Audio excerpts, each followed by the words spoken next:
It began with rain falling hard against the windshield on a bleak Tuesday night in late October 1998. Leonard Briggs, a 39-year-old truck driver from a small town in central California, had been hauling produce from Los Angeles toward Salt Lake City, making his regular overnight run along Highway 91 in southern Utah.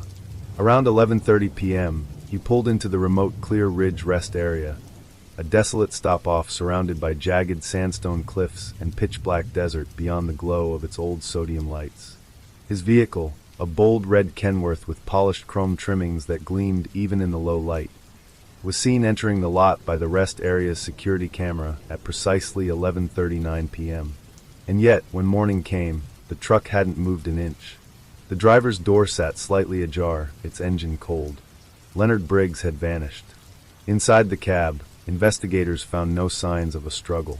His logbook lay on the dashboard, its pages neatly filled with times and mileage. His overnight duffel bag sat zipped and untouched behind the seat.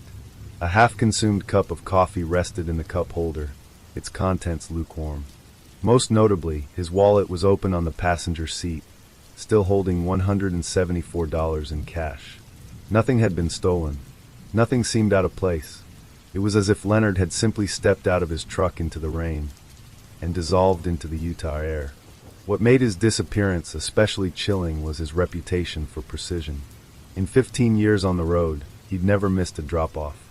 He was known by colleagues as meticulous, dependable, a man who would radio his dispatcher if he was running even 5 minutes behind schedule. But that night, his expected check-in call never came. The local sheriff's department launched a massive search at dawn. Dogs were brought in. Volunteers fanned out across the rocky terrain. Drones scanned the nearby cliffs. But not a single trace of Briggs was found. No footprints. No torn clothing. No drag marks. No clues.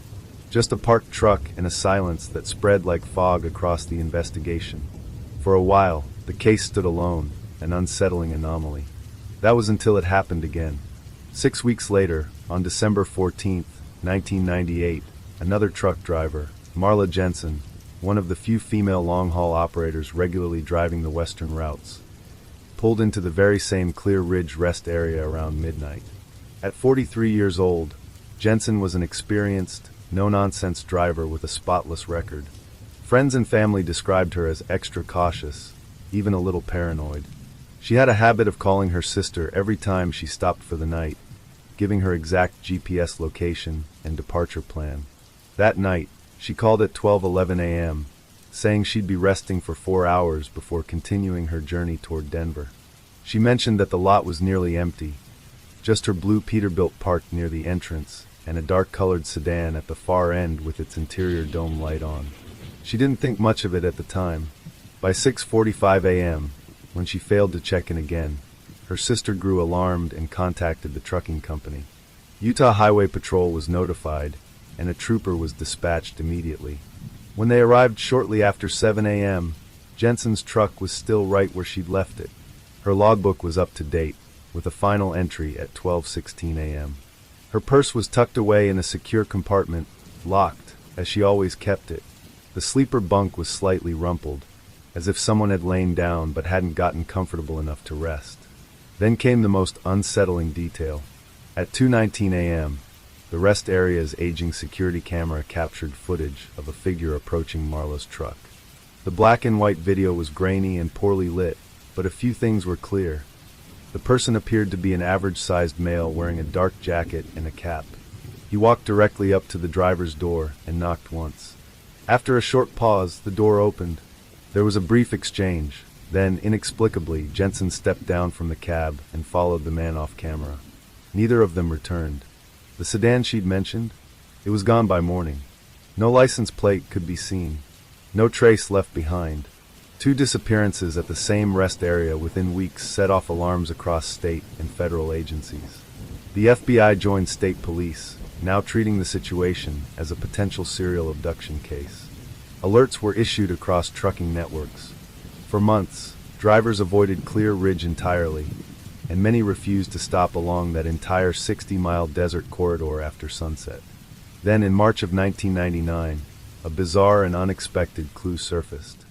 A road crew working west of Clear Ridge clearing debris after a flash flood, found a weather-worn leather wallet wedged in a rocky washout. Inside was Leonard Briggs' driver's license. The discovery reignited the search. Investigators swarmed the area, scouring arroyos and gullies. During the sweep, they found additional chilling items: a worn women's work boot that matched the type Marla Jensen was known to wear, and a small weathered notebook. Inside the notebook was a list. Names. 5 of them: Leonard Briggs, Marla Jensen, and 3 others: J. Hayes, M. Sanchez, and F. Weber. The first 2 names had been crossed out. Police immediately looked into the unidentified names. Jordan Hayes and Miguel Sanchez were quickly linked to missing persons reports from 1997. Hayes had disappeared from a truck stop in Arizona. Sanchez vanished from a remote New Mexico rest area. Neither case had ever been tied together. Until now. The final name, Franklin Weber, was different. He wasn't listed as missing. When investigators tracked him down, they uncovered a shocking revelation. Weber was alive. And what he had to say stunned investigators. He confirmed that he'd been at Clear Ridge in July of 1997. That night, a man approached his cab claiming to have car trouble. But something felt off. The stranger's demeanor was too calm, too rehearsed. Weber refused to open the door. The man grew angry, eventually threatening, "I'll just find someone else to add to the collection." Then, when another truck pulled into the lot, the stranger vanished into the night. Weber never told anyone. He'd chalked it up to paranoia. But when shown the grainy security footage from Marla's disappearance, he confirmed it. The man looked exactly the same. Average build, dark clothes, cap. He added a crucial detail the footage couldn't reveal. The man spoke with a strangely articulate, refined accent, like a professor or scholar. His words were clinical, deliberate. Law enforcement set up extensive undercover operations at Clear Ridge and other rest areas along Highway 91. Months passed. Nothing happened. Whoever had been stalking the night seemed to have gone to ground. Until January 2000. A hiker exploring a long-abandoned mine shaft in the craggy foothills about 15 miles from Clear Ridge stumbled upon a horrifying scene. Human remains. Forensic testing confirmed the remains belonged to Leonard Briggs. The condition of the body told a haunting story. Briggs hadn't died quickly. He'd been alive for days, maybe weeks, subjected to prolonged trauma. His cause of death was starvation. But it was the injuries, systematic and methodical, that disturbed investigators most. As the team expanded their search to neighboring shafts, dozens of them dotting the mountainside, they began uncovering a dark network of crude prison cells built into the old mining tunnels. In one, they found items belonging to Marla Jensen. In another, a trucker's hat traced back to Miguel Sanchez. And in the deepest chamber of all, they found a grotesque shrine. A trophy room. Inside were logbooks, keychains, and personal belongings of each known victim. The walls were lined with surveillance photographs, dozens of them, showing truckers at gas stations, rest stops, diners. Many of the people in the images were never identified. Most disturbing of all was a journal. Its pages were filled with clinical observations, almost academic in tone. The author referred to the victims not by name, but by number. It described their reactions to isolation, stress, hunger. It detailed their breaking points. It read less like the ravings of a madman and more like an experiment log. Yet despite the mountain of evidence, the identity of the killer remained unknown. There were no fingerprints, no names, no face. That changed in 2002. During a routine traffic stop in Cedar Valley, Utah, a state trooper pulled over a man for erratic driving. The suspect identified himself as Daniel Cross, age 45, but a background check revealed the name was fake. A search of his car uncovered multiple IDs, a police scanner, and marked maps highlighting isolated rest areas across several states.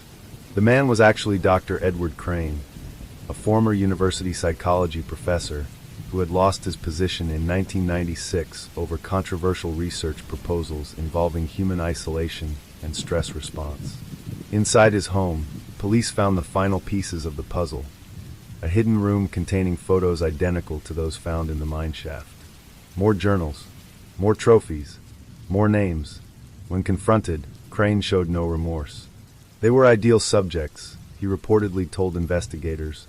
Self-sufficient, isolated, trained to endure discomfort. I wanted to measure hope in hopeless circumstances.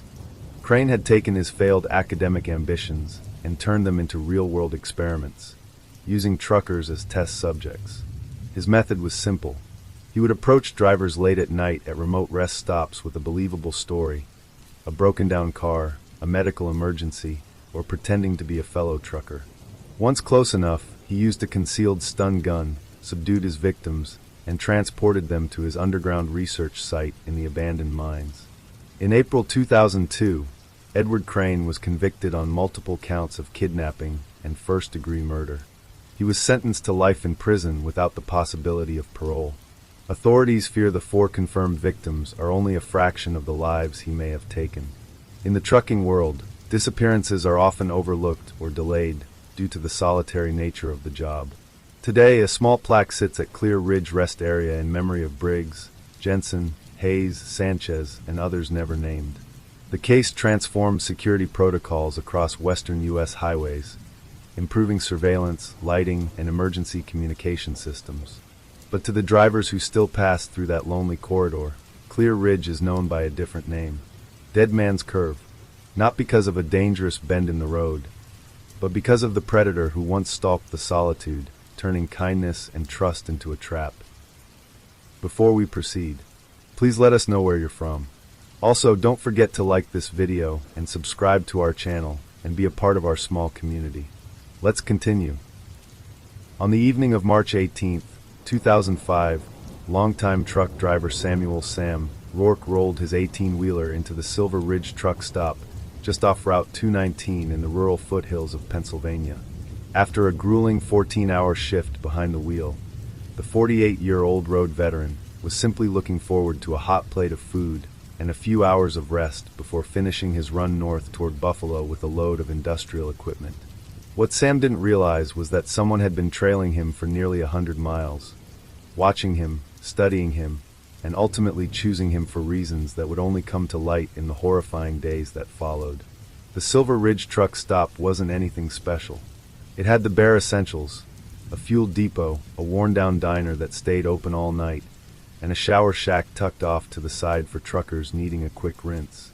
The place served as a quiet outpost along the winding Appalachian corridor, a common pit stop for long haulers crisscrossing the state.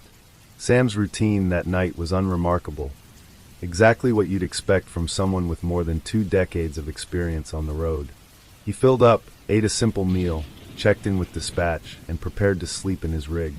At 9:46 p.m., a grainy surveillance camera caught Sam leaving the diner, carrying a styrofoam container, leftover meatloaf, and mashed potatoes. He walked back toward his truck, a white Freightliner with faded blue decals, parked near the far edge of the lot where the big rigs lined up in neat rows. The camera lost him as he passed between 2 trailers. Sam Rourke was never seen alive again. The first sign that something was wrong came the next morning. His dispatcher, Karen Willis, had worked with him for over 10 years and described Sam as obsessive about punctuality. "Military precise," she said. When his GPS showed his rig still parked at Silver Ridge more than 12 hours after his scheduled departure, she alerted local authorities. Responding officers found the truck locked tight. The logbook was open on the dash, his last entry marking his arrival time. His overnight duffel bag remained undisturbed in the sleeper cabin. But most eerie of all was the styrofoam container sitting on the passenger seat, its contents cold and untouched. Whatever had happened to Sam, it had occurred before he'd ever gotten back inside his truck. At first, police considered the possibility of a sudden medical emergency or a voluntary disappearance. But that theory collapsed 3 days later when a maintenance worker collecting roadside debris roughly 7 miles north of Silver Ridge discovered Sam's wallet in a ditch. Nothing had been taken, his cash and cards were still inside. But something had been added. Tucked behind his driver's license was a Polaroid photo. It showed Sam unconscious, his wrists zip-tied, slumped against a stained wall. His face was pale, his eyes shut. It looked like a still from a nightmare. The FBI was brought in immediately, assigning a unit that specialized in crimes targeting transportation workers. Reviewing surveillance footage from the truck stop, agents spotted something local investigators had overlooked: a dark SUV pulling into the lot just minutes after Sam had arrived. The vehicle circled twice before parking near the edge of the camera's range. No one was seen getting out, and it left 40 minutes after Sam was last spotted. The case might have stalled there, just another cold file in the archives of highway disappearances, if not for what happened almost 2 weeks later. On March 31st, Elaine Corbett, a 39-year-old trucker with a clean record and over a decade of driving experience, pulled into the very same Silver Ridge truck stop around 10:30 p.m.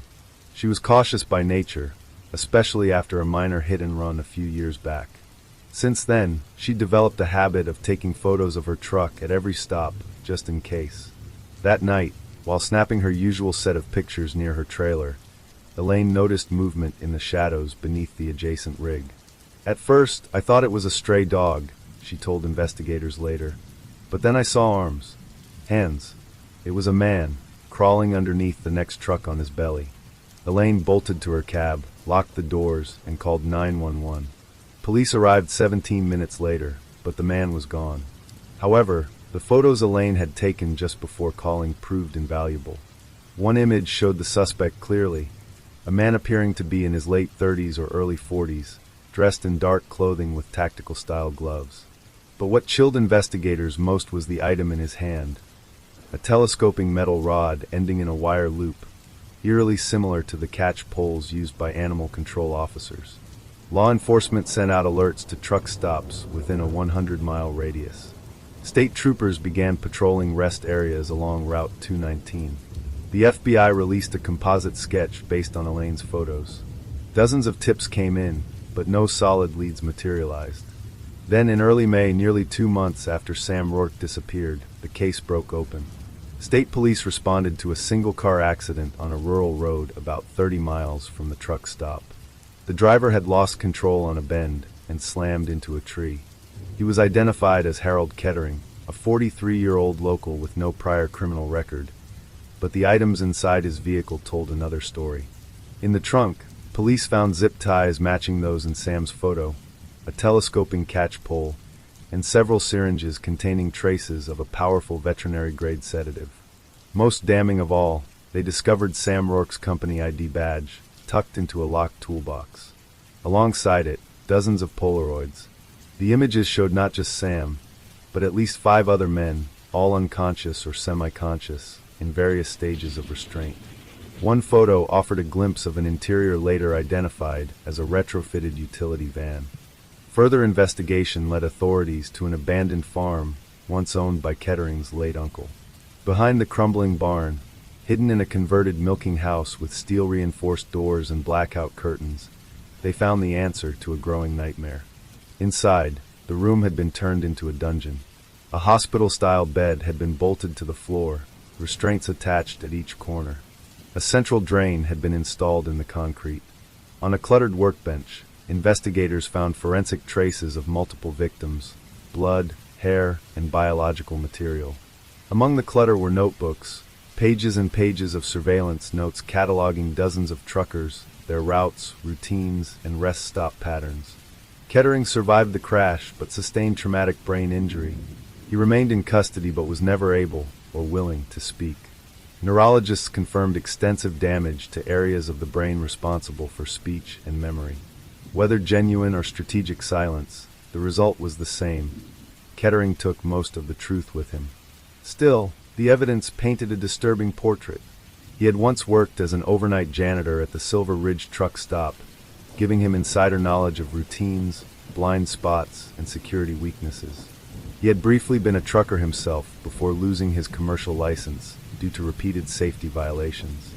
For years, he had frequented online forums devoted to serial killers, highway predators, and criminal psychology, sharing private messages that praised infamous criminals while dissecting their mistakes.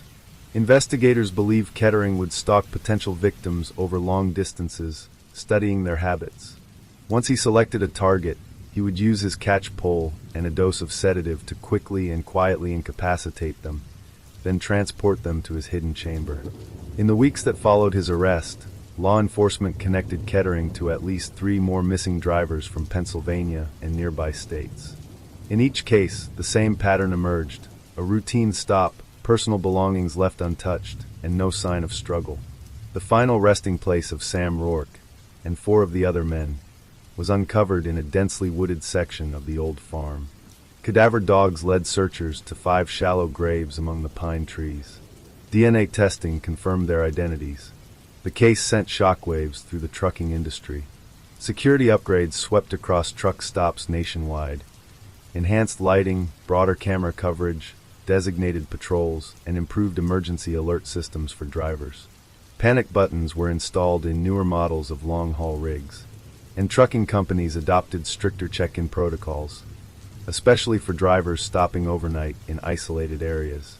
For many truckers, what had always been a career built on solitude and independence now carried a darker shadow.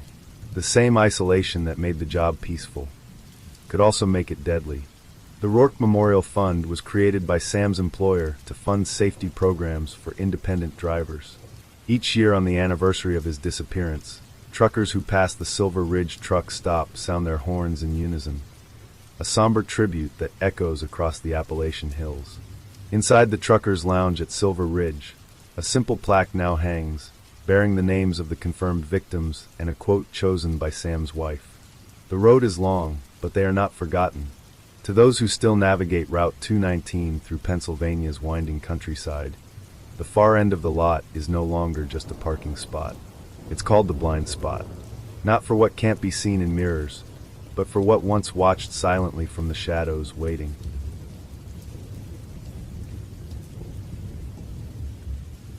In the pre-dawn hours of October 11, 1996, seasoned long-haul truck driver Raymond Harlan was making his usual overnight run along the desolate expanse of U.S. Route 50, infamously nicknamed the loneliest road in America.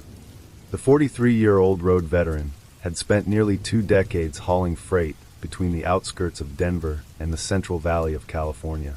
He preferred nighttime hauls, where the roads were quiet and the desert air more bearable. But the events of that particular night would go on to become one of the most unsettling and enduring mysteries in American trucking history. At 1:23 a.m., Harlan radioed his dispatcher from a roadside pull-off near a remote Nevada rest stop. He reported no mechanical issues. His truck, a deep green Kenworth rig pulling a temperature-controlled trailer filled with perishable farm goods, was performing perfectly. He expected to make his delivery by 8 a.m. in Central California, still nearly 400 miles away. Conditions were ideal. The skies were clear, and a nearly full moon cast a soft glow over the barren desert landscape, painting the Tulane Highway in pale light. Roughly an hour later, at about 2:35 a.m., another trucker, Eddie Langford, heading eastbound, passed Harlan's westbound truck near a stretch of highway that curved around the remote Whitemount Range. The 2 drivers had a nodding acquaintance from years of overlapping routes. As they passed, they blinked their headlights in greeting, a long-standing trucker tradition. Langford later recalled that everything appeared normal. Harlan's truck was steady, its lights bright and steady. Nothing seemed out of place, but what followed would leave investigators mystified for decades. At 3:11 a.m., Harlan's rig was picked up by the lone traffic surveillance camera on that entire stretch of road, situated roughly 48 miles from where Langford had passed him. The footage showed his truck moving at a steady speed, headlights on, staying within lane markers. This would be the last confirmed visual record of Raymond Harlan or his vehicle. Then, at 3:47 a.m., something strange happened. A series of tense, urgent broadcasts were picked up on CB Radio Channel 19, the emergency frequency used by truckers. Multiple drivers monitoring the channel reported hearing Harlan's voice. He sounded agitated, almost frantic. According to witnesses, he claimed a vehicle with abnormally bright headlights had been following him closely for the past 20 minutes. "They're right on my tail," Harlan reportedly said. "All I can see are those blinding damn lights. Whoever's back there, back off." Several drivers suggested he pull over at the next available rest stop, which was about 11 miles ahead. Harlan agreed, stating he'd do just that. But the situation escalated quickly. Only 3 minutes later, another transmission came through. This time, Harlan's voice was laced with panic. "They're swerving at me. They're trying to push me off the road. God, they're pulling up alongside me." Then silence. The radio went dead. Roughly 15 minutes later, Two truckers trailing Harlan's path by about 30 miles said they spotted headlights up ahead that seemed to suddenly veer off the road. They also claimed to see a faint flash, possibly a burst of light, in the distance. But when they reached the location minutes later, the road ahead was empty. No wreckage. No truck. No sign of Harlan at all. When he failed to check in or arrive at his drop-off location, Harlan's company initiated an emergency response. The Nevada Highway Patrol and other law enforcement agencies launched a massive search operation. Officers retraced every known mile of his route, but there were no signs of a crash. No tire marks. No broken glass. Not even a single scrap of debris. It was as though the 70,000-pound truck had simply evaporated into thin air. The investigation expanded to include aerial surveys, with helicopters scanning miles of harsh desert on both sides of the highway. Ground teams combed through rocky terrain and dusty paths. Yet, there was still no trace. 2 days later, searchers discovered faint tire marks leading from the highway onto a little-known maintenance road. The tracks continued for over 7 miles, weaving through sand and sagebrush before ending abruptly in a wide, flat expanse of open desert. No vehicle, no cargo, no driver. It was like the truck had just vanished. Detectives explored every angle: hijacking, theft, staged disappearance, even a suicide. But Harlan had no debts, no legal troubles, no hidden issues. He was a family man, married for over 20 years, with 2 daughters and a newborn grandson he adored. 3 weeks after the disappearance, a backpacker stumbled upon Harlan's wallet nearly 30 miles north of where the tracks had ended. It still held his driver's license, multiple credit cards, and over $200 in cash. Robbery clearly wasn't the motive. Then the case took a darker turn. Roughly 2 months later, a road maintenance crew from the Nevada Department of Transportation discovered a badly damaged, but still identifiable CB radio deep in a dry creek bed, roughly 14 miles off the highway.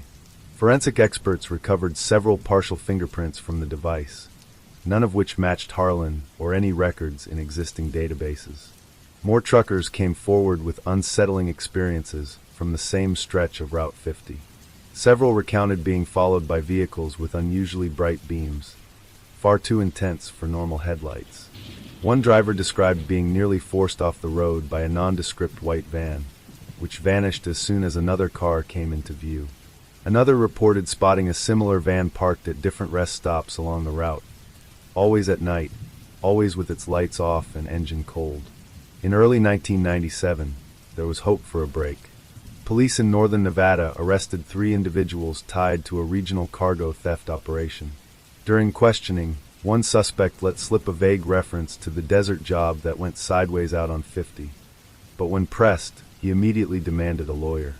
Days later, before further interrogation could continue, the man was found dead in his jail cell, allegedly a suicide by hanging. No charges were ever filed in connection to Harlan's disappearance. The trail went cold. Over the years, Harlan's story became part of official training materials for new state troopers. His case appeared in several true crime documentaries and investigative podcasts. In 2008, hikers stumbled upon a corroded VIN plate believed to be from Harlan's Kenworth truck. It was found lodged in the floor of a decaying, long-abandoned mine shaft over 30 miles north of where the tire tracks had stopped. The site was only reachable via a crumbling network of dirt roads. Investigators were baffled. How could a massive rig be moved so far into the backcountry, completely undetected? But the most chilling revelation came years later. In 2014, a retired diner waitress from rural eastern Nevada came forward with a story and a photo. She claimed that just days after Harlan went missing, a quiet, unkempt man paid for a coffee, left a tip, and exited, leaving behind a Polaroid photograph on the counter. The picture showed a truck that looked nearly identical to Harlan's, parked inside a large structure resembling an airplane hangar or warehouse. The license plate area had been crudely obscured with what looked like tape. While the photo was too blurry to confirm the identity of the vehicle, forensic analysts stated the truck's model and color were a match. Raymond Harlan's family never gave up hope. His wife passed away in 2019, after years spent lobbying for increased protections for truck drivers, including mandatory GPS tracking and improved distress signal systems. Nevada authorities still keep the case active. Each year on the anniversary of his disappearance, truckers from across the region organize a solemn convoy along Route 50, driving together in silence past the last known point where Harlan was seen. What makes this case so haunting isn't just the vanishing itself, it's the complete lack of evidence. Not a crash site, not a single confirmed witness after that final CB call. Just a man, a truck, and a desert that gave nothing back. Who was following Raymond Harlan that night? Were the blinding lights behind him connected to organized theft, or something else altogether? Something darker? To this day, many drivers avoid that stretch after midnight. Others stick to informal convoys, refusing to go it alone. The case remains officially unsolved. Some believe Harlan stumbled onto something illegal or dangerous, hidden out there in the desert, and was silenced before he could speak. Others think it was a heist gone wrong, covered up with meticulous planning. But whatever the truth is, his disappearance casts a long, cold shadow over the American trucking world. A nightmare not of the paranormal, but of something real. Something terrifying. Something that might still be out there, on that lonely road, waiting.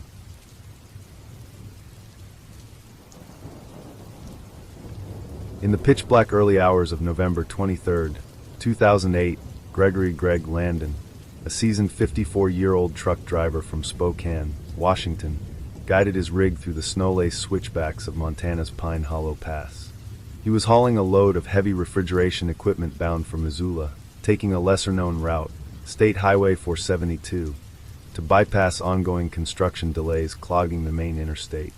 An early winter storm had swept across the region that night, dumping wet, heavy snow across the Bitterroot Range. At 4:19 a.m., Greg checked in with dispatch, his voice crackling through CB radio interference. "Visibility's down to maybe 50 yards, he reported. "But I've got the chains on. Making steady time. Should clear Devil's Spine Canyon before it gets worse." It would be the last anyone heard from him for 3 long, troubling days. When Greg failed to arrive at his scheduled drop-off by noon, his employer, Cascade Freight Systems, initiated standard procedure for a missing trucker. Calls to his phone and repeated attempts on the radio went unanswered. The GPS tracking system on his rig showed it had come to a stop at approximately 5:32 a.m. in the heart of Devil's Spine Canyon, a narrow ravine notorious among truckers for its steep terrain, dead zones, and vicious winter conditions. By mid-afternoon, with no contact and no movement for over 9 hours, Cascade Freight alerted the Montana Highway Patrol. With blizzard-like conditions still hammering the region, authorities suspected Greg had either pulled over to wait out the weather or, worse, gone off the road. A patrol unit attempted to reach the location, but thick snow and icy switchbacks made progress nearly impossible. As the sun set and winds howled through the mountain pass, search efforts were called off until daylight. The following morning, under clearer skies, rescue teams approached from both ends of the canyon. At 11:27 a.m., they spotted Greg's white Kenworth T680, Cascade's logo barely visible beneath a crust of snow, pulled into a turnout halfway through the gorge. The engine was off, the cab locked, and Greg was nowhere to be found. Inside, everything seemed intact, almost eerily so. His logbook lay open on the dash, with his last recorded note referencing worsening visibility and his intention to wait out the storm. His wallet, containing over $230 in cash, was in the center console. His thick insulated jacket, necessary for sub-zero conditions, still hung neatly behind the driver's seat. His cell phone was plugged into the charger, showing multiple missed calls from family and dispatch. There was no evidence of a struggle. No blood. No broken glass. Just a half-eaten breakfast sandwich on the passenger seat and a thermos that had tipped over, soaking the fabric beneath it. Outside the rig, investigators found a trail of boot prints in the snow, leading from the driver's door to the edge of the turnout, where they vanished at the guardrail above a steep, wooded slope. Search and rescue crews combed the ravine below for hours with cadaver dogs and thermal imaging drones, but there was no trace of Greg Landon. As the story of his disappearance spread through the close-knit trucking world, an unexpected call gave the investigation a new lead. Shannon Pierce, a 46-year-old long-haul driver from Idaho, contacted the Montana authorities after recognizing Greg's name from the news. She had been traveling that same route in the opposite direction during the storm. Around 5 a.m., she'd pulled into the very same turnout to resecure a shifting load on her flatbed. I was outside struggling with my ratchet straps when I saw headlights coming down the bend, she recalled. It was a relief, honestly. That road's hell in a storm, and it felt better knowing someone else was out there. Shannon watched as a second truck pulled in behind hers. She assumed it was another driver hunkering down. But just as she was climbing back into her cab, she noticed something else. A smaller vehicle, possibly an SUV, creeping into the turnout behind the second truck. Its roof-mounted flashing light flickered faintly through the snow. I figured it was highway patrol or road maintenance, she said. Didn't give it a second thought. I just wanted to get through the canyon before it iced over. Her sighting aligned almost exactly with Greg's GPS timestamp. But it also raised a chilling question. No official patrol vehicles or state maintenance crews had been dispatched to that stretch of road until much later that day. So who was behind the wheel of the SUV? 3 days after Greg's disappearance, a Montana Fish and Wildlife officer on patrol spotted an abandoned black Ford Explorer partially hidden in a grove of trees nearly 12 miles from the canyon turnout. Its license plates were missing, and every surface inside had been wiped clean. Still, it didn't take long for forensic techs to find something damning. Mounted on the dashboard was a decommissioned police-style light bar. A police band radio scanner lay beneath the front seat. And in the cargo area, zip ties, duct tape, a stun gun, and traces of blood that would later be matched to Greg Landon through DNA analysis. The case was now officially reclassified, not as a missing person, but as a targeted abduction. Why would someone impersonate law enforcement and abduct a trucker in the middle of a snowstorm on a near-abandoned mountain road? The answer came from across state lines. 2 weeks later, Wyoming state troopers arrested a man during a bizarre traffic stop outside of Casper. The suspect had attempted to pull over an off-duty sheriff's deputy using a white SUV outfitted with concealed strobe lights. When confronted, he presented a replica badge. The man's name was Leland Cross, a 38-year-old former security guard from Cheyenne. A search of his home would unveil the horrifying scope of his obsession. Police recovered multiple light bars, sirens, and fake uniforms. Dozens of trucker CB radios were lined up in a desk drawer. More chilling still were files stored on his laptop. One folder labeled Routes contained detailed maps of isolated highways across 5 western states, annotated with dead zones, cell blackouts, and patrol schedules. Another folder, Drivers, included surveillance photos and personal info on numerous truckers, including Greg Landon. Neighbors later described Cross as a recluse obsessed with law enforcement. He had applied to several police departments over the years, but failed out of every psychological evaluation.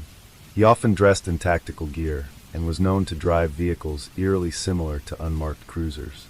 When confronted with mounting evidence linking him to Greg's abduction, Cross initially denied involvement. But cell tower records, surveillance footage, and DNA evidence left little room for doubt. Under pressure, he confessed, not just to Greg's abduction and death, but to a string of attacks targeting truck drivers in remote areas during adverse weather. They always open the door, Cross explained in a chilling recorded interview. When they see lights and a badge, they don't hesitate. They're trained to cooperate. Makes it easy. He admitted to monitoring CB radio during the Montana storm, waiting until a driver, Greg, broadcasted his location and road conditions. Cross followed him through Devil's Spine Canyon, then used flashing lights and a fake uniform to approach. When Greg stepped out of the truck, Cross stunned him and forced him into the SUV. He acknowledged seeing Shannon Pierce at the turnout and claimed he simply waved at her, maintaining the illusion of authority. Cross held Greg in a remote hunting cabin hidden in the Bitterroot Wilderness, accessible only by rugged forest roads. Based on forensic analysis, Greg was kept there for nearly 2 days before making a desperate escape attempt. He collapsed less than a mile from the cabin, succumbing to exposure and internal injuries. Using information from Cross's plea agreement, investigators located Greg's body and recovered key evidence linking Cross to 3 other missing truckers who had vanished under similar circumstances in the past 2 years. In July 2009, Leland Cross pleaded guilty to 4 counts of kidnapping and first-degree murder. He was sentenced to multiple life terms with no possibility of parole. During sentencing, the presiding judge described his crimes as a calculated manipulation of trust, condemning how Cross exploited the very instincts of cooperation and compliance that kept highway workers safe. The Devil's Spine case had a seismic impact on the trucking industry. GPS systems were upgraded to trigger alerts during unexpected stops. Check-in protocols were expanded, especially for solo drivers in remote areas. Cameras capable of capturing footage outside the cab were installed in newer rigs, with features that automatically activated when approached. Most notably, a new mantra emerged among drivers: trust but verify. Now, when someone claims to be law enforcement, drivers are encouraged to call dispatch for confirmation before opening their doors, especially in isolated regions. Today, a small metal plaque sits bolted to the guardrail at the turnout where Greg Landon was last seen. It bears his name and those of 3 other truckers Cross is known to have targeted. Drivers who pass often leave tokens: a coffee cup, a keychain, a miniature truck, quiet reminders that no one in the trucking world forgets its own. As Shannon Pierce, the woman who came within feet of crossing paths with the predator himself, later said, "We're the most visible invisible people in America. People see the trucks but forget there's a person inside that cab, alone, far from home, just trying to make a living." And sometimes, she added, the most dangerous thing on the road isn't the weather. It's the person pretending to keep you safe.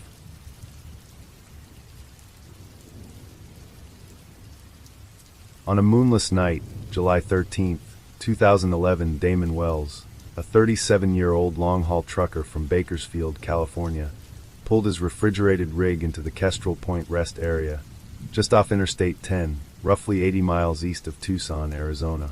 After more than 11 hours transporting fresh produce from California toward Texas, Damon was due for his federally mandated rest period.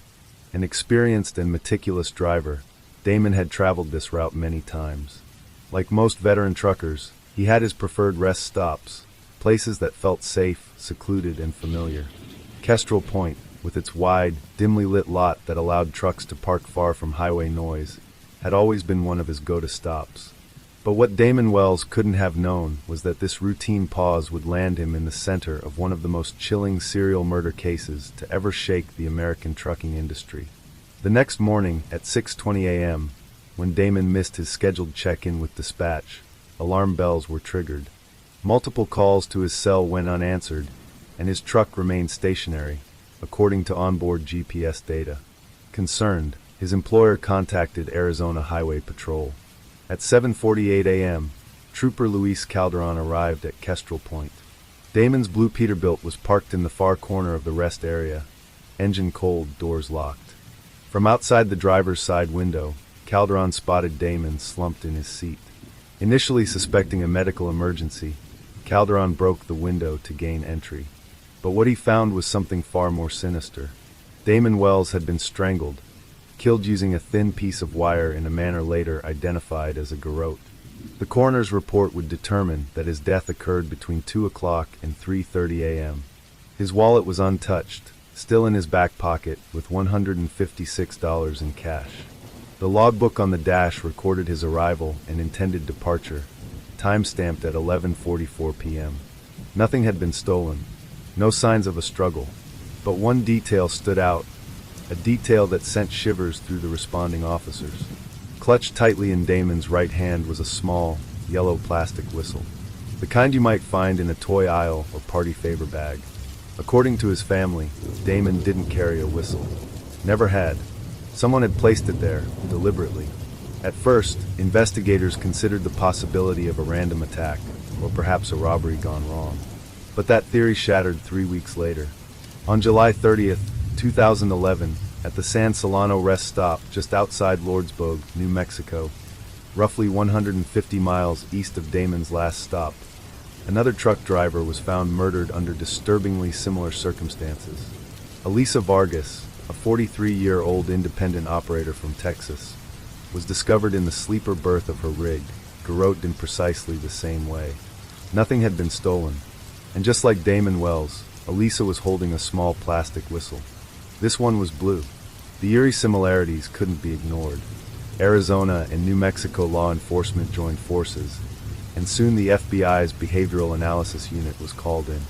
Authorities now believed a serial killer was preying on truckers along the I-10 corridor. As the task force combed through reports from rest areas stretching across the Southwest, they unearthed another case. This one from December 2010. Paul Krieger, 52, had been found dead in his rig near El Paso, Texas. His death had been written off as a heart attack at the time, but the autopsy had noted unexplained bruising around the neck. At the time, it hadn't raised suspicion, but buried in the case file was one overlooked item: a green plastic whistle found on the cab floor. His family confirmed Paul never carried one. With 3 deaths now definitively linked by MO, geography, and a disturbing calling card, the press dubbed the unknown killer the Whistler. Warnings spread through the trucking industry. Companies urged drivers to avoid resting alone along I-10 at night. The American Trucking Association issued safety alerts. Forensic analysis yielded little. The wires used were common picture-hanging wire, easily purchased at any hardware store. The whistles were mass-produced and sold in bulk at dollar stores. No fingerprints, no DNA, no viable evidence. Then came a break from someone working the night shift. Melissa Contreras, a cashier at the Coyote Flats Truck Plaza in Las Cruces, New Mexico, contacted investigators after seeing coverage of the murders. She recalled a man in a white panel van with Arizona plates who had visited the lot several times before Elisa Vargas was killed. He wasn't a customer. He'd park at the edge of the lot and watch. Then, as drivers returned to their trucks late at night, he would approach them, always the ones who were alone, offering to sell security devices for their trucks. Contreras said he claimed they were alarms that would go off if someone tried to enter the cab. She had found the man suspicious enough to jot down his license plate number, and she'd kept it in her wallet just in case. That plate led authorities straight to Raymond Mercer, a 48-year-old former security system technician living alone in a rundown home on the outskirts of Tucson. When investigators dug into Mercer's past, they found a disturbing pattern. He'd been fired from his last job at a home security company for erratic behavior and inappropriate comments made to female clients. He had a misdemeanor charge for impersonating a security guard, dropped due to lack of witness cooperation, and several petty theft arrests from over a decade prior. Surveillance was set up immediately. What they saw was unsettling. Mercer made frequent trips along I-10, stopping at rest areas and truck stops. He didn't buy anything. He just sat, watched, took notes. On August 20th, investigators observed him approaching a female driver at Desert Mesa Rest Area near Picacho Peak. He offered her what appeared to be a small electronic device. She declined, and he walked away. That same night, officers followed him back to the same rest area. Around 1:10 a.m., he attempted to open the door of a parked truck, wearing gloves. Police moved in.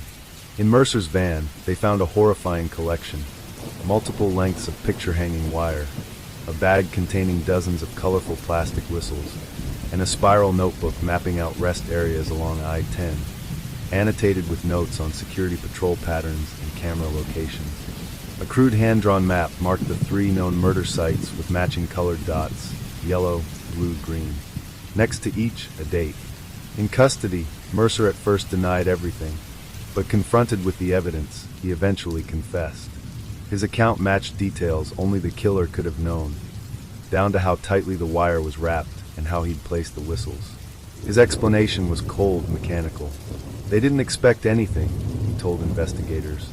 You say you're there for their safety, they let you in. All I needed was a chance.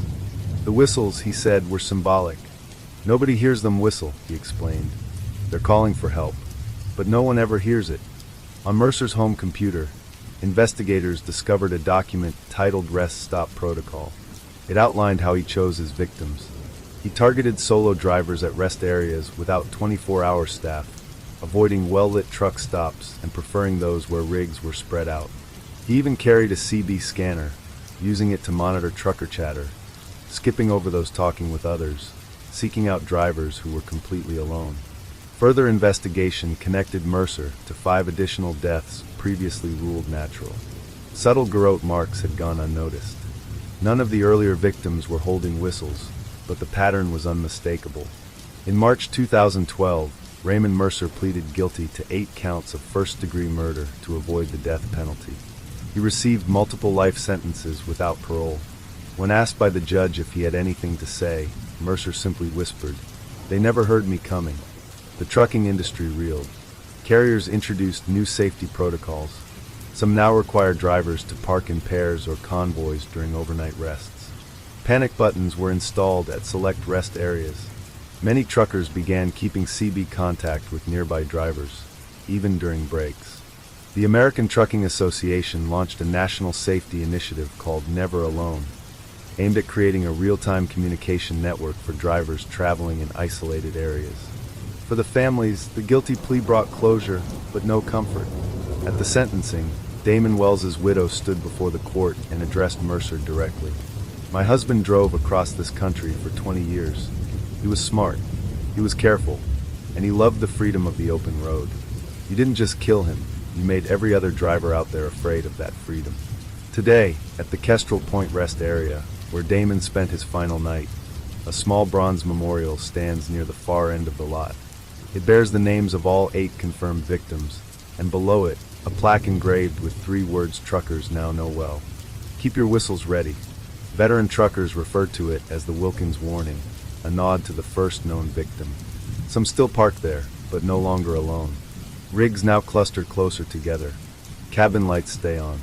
Trust is rare. And across CB channels along the I-10 corridor, especially in the early hours of the night, a new sign-off echoes again and again. Locked up tight. Whistle in reach.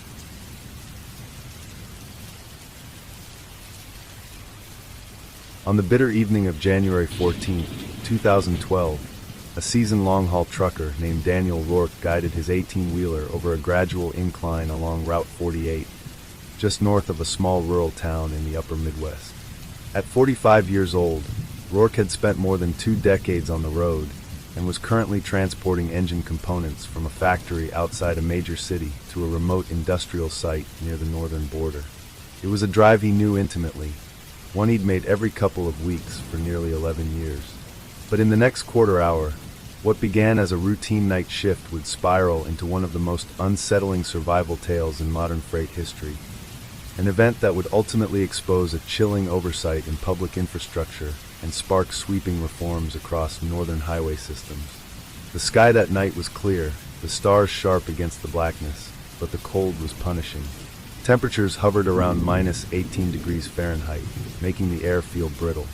Rourke's logbook, retrieved later from the wreckage, confirmed he was making good time in spite of the harsh winter road conditions, maintaining a cautious yet steady pace just shy of the posted limit. At exactly 9:51 p.m., he checked in with dispatch via radio, his voice calm, stating all systems were running smoothly. He estimated arrival at his drop point around 2:10 a.m. Minutes later, his truck approached the Avery Hollow Overpass, a long-standing structure stretching across a steep ravine nearly 80 feet above the frozen Marlow Creek. Rourke had crossed that bridge dozens of times. Constructed in the mid-1970s, it was a utilitarian mix of concrete and steel, recently certified as safe during the last round of state inspections, at least according to the paperwork. As Rourke's truck rolled onto the bridge at approximately 9:56 p.m., his dashboard camera captured what seemed like pristine, snow-dusted asphalt.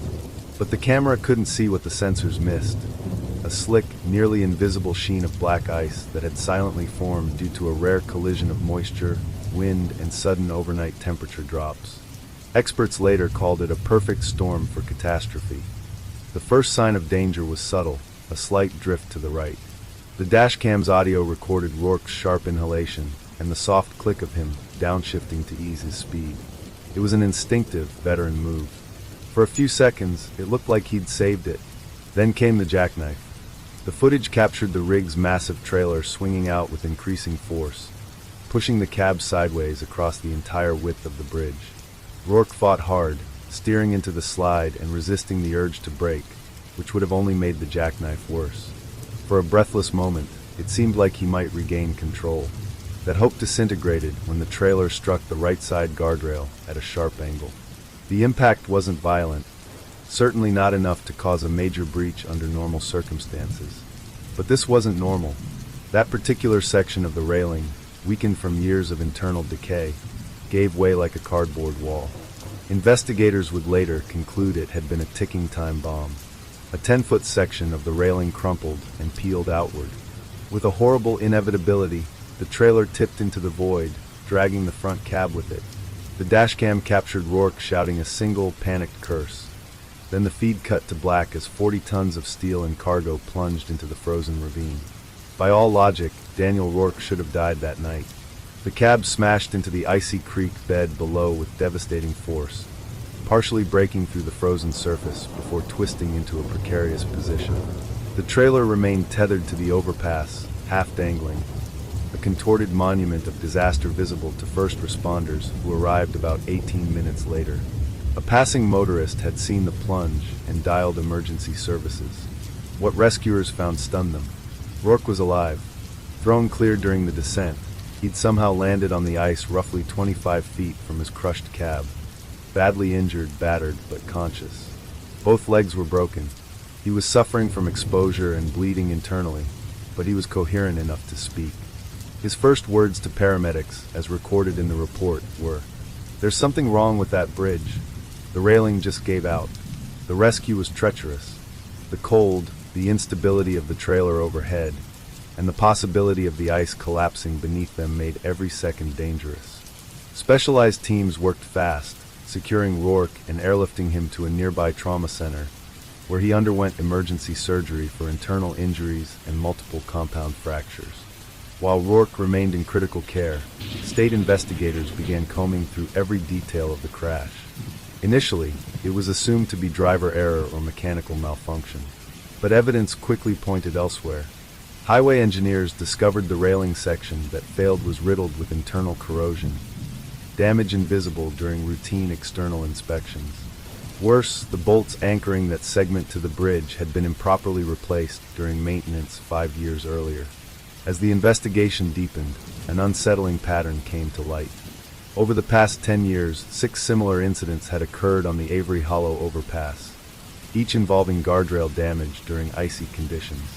Each had been chalked up to normal winter incidents. None had prompted deep structural evaluations. All had been patched cosmetically. Digging further, state police unearthed testimony from a former maintenance supervisor named Brian Keller. Under questioning, Keller admitted he'd filed at least 3 formal warnings over the past 4 years, detailing corrosion in the bridge's support systems. All were quietly shelved due to budget restrictions. Instead of following through on Keller's recommendations for a full overhaul, minor repairs were authorized, just enough to maintain appearances. The story grew darker when emails revealed that Regional Director Thomas Bray had instructed subordinates to deprioritize certain issues to avoid triggering mandatory repair protocols that would exceed annual budget limits. One email read, "Push it to Q2. We can't take this hit right now." 7 officials were eventually indicted. Charges ranged from falsifying records to criminal negligence. Bray served just over a year in federal prison. But the human cost? That couldn't be served by time alone. Daniel Rourke endured 18 surgeries. He would never walk without assistance again. A traumatic brain injury impacted his memory and ended his trucking career. His civil case against the state was settled for $5.2 million, nowhere near enough to cover his lifelong medical expenses. They knew, Rourke later told reporters from his wheelchair at the courthouse. They knew that bridge was a death trap, and they let us drive over it anyway. His words resonated across the country. Following the crash, the state launched an unprecedented audit of its infrastructure. Of 365 similarly built bridges, 43 were deemed at high risk due to comparable corrosion in their guardrail systems. 9 were shut down entirely and scheduled for complete reconstruction. The review spread across nearby states with similar weather patterns. Within 2 years, over 300 bridges in the northern corridor were identified as having been deceptively maintained through paperwork manipulation and superficial repairs. The American Society of Civil Engineers called it the largest infrastructure negligence scandal in U.S. history. In response, the trucking industry took action. The National Trucking Safety Council launched a confidential reporting platform for drivers to flag hazardous bridges and roads in real time. Within a year, over 13,000 reports poured in. 28 bridges were closed nationwide before tragedy could strike. For truckers who drove icy highways through winter's grip, things would never be the same. Some refused routes, crossing older bridges altogether. Others relied on internal company bridge safety ratings, refusing to trust official classifications again. The most far-reaching change was federal. In 2016, Congress passed the Infrastructure Transparency Act, colloquially known as Rourke's Law. It mandated that every state make bridge inspections, repair records, and maintenance budgets publicly accessible, preventing behind-the-scenes manipulation. But no legislation could return what Rourke lost. Though his financial settlement was historic, no amount could restore his health. Still, he found purpose. He became an advocate for change, testifying before Congress and speaking at national transportation forums. "We accept a lot of risks on the road," Rourke said in one hearing. "Bad weather, fatigue, reckless drivers, we sign up for that. But we don't sign up to drive over bridges that our own government knows are falling apart." Today, a small metal plaque rests at the base of the newly rebuilt Avery Hollow overpass, redesigned in 2015 with reinforced guardrails and real-time ice sensors. It reads, "In memory of January 14, 2012. Drive aware. No further explanation is needed." Among the freight community, "Remember Rourke" has become a quiet radio warning between truckers when approaching icy bridges. It's not just a memory, it's a cautionary code, a whisper passed along steel corridors in the dark. The true horror of what happened that night isn't the crash itself. It's the systemic negligence that allowed it to happen, and the chilling realization that more forgotten bridges remain, just waiting for their moment. Waiting for the next truck, the next patch of black ice, the next driver who won't be as lucky.